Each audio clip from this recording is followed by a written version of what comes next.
నేను రీసెంట్గా departmental exams రాయడానికి అనంతపూర్కి బస్సులో పోయినాను. ఒకరోజు అంటే 2 డేస్ వెళ్ళాను. ఒకరోజు వచ్చేసి బస్సులో ఒక హాట్ టచింగ్ ఇన్సిడెంట్ ఒకటి జరిగింది. నేను ఆ రోజు ఆధార్ కార్డ్ యూస్ చేసి ఫ్రీ ట్రావెల్ చేస్తున్నాను. నా వెనక సీట్లో ఒక ముసలాయప్ప టికెట్కి వాళ్ళకు కూడా సీనియర్ సిటిజన్స్ కూడా ఆధార్ కార్డు చూపిస్తే 5 రూపీస్ డబ్బులు తగ్గుతుందంట. సో ఆ 5 రూపీస్ కన్సెషన్ కోసం ముసలాయప్ప ఎంత తాపత్రయపడినాడు పాపం. ఆ జోబులో ఆధార్ కార్డు కనిపించలేదన్నమాట. చాలా పేపర్స్ అన్నీ పెట్టేసుకున్నాడు, వాటి మధ్యలో కనిపించట్లేదు. వెతుకుతూనే ఉన్నాడు.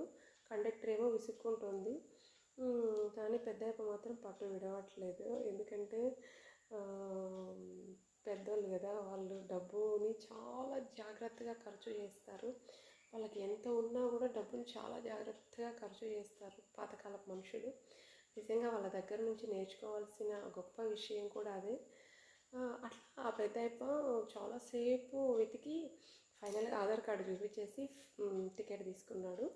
అప్పుడు ఒక మాట అన్నాడు, నిజంగా నాకు కళ్ళకు కాస్త నీళ్ళు వచ్చేసినాయి అతను ఆ మాట అన్నప్పుడు. ఏమన్నాడంటే, ఏమమ్మా మాకు 5 రూపాయల డబ్బులు అంటే ఎక్కడి నుండి వస్తుంది, మాలాంటి ముసలోళ్ళకి ఎంత తగ్గినా తగ్గినట్లే కదా, మాకు కాస్త ఓపికగా ఉండాలమ్మా మా ఇట్లా పెద్దోళ్ళ దగ్గర అన్నాడు. నిజంగా చాలా బాధ అనిపించింది నాకు. పెద్దవాళ్ళ దగ్గర మనం కాస్త ఓపికగా ఉండాల, వాళ్ళని బాధ పెట్టకూడదు.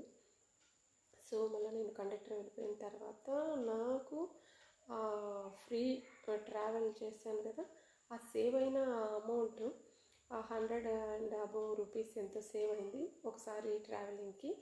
ఆ అమౌంట్ని నేను ఆ పెద్ద ఆయనకి ఇచ్చేసినాను.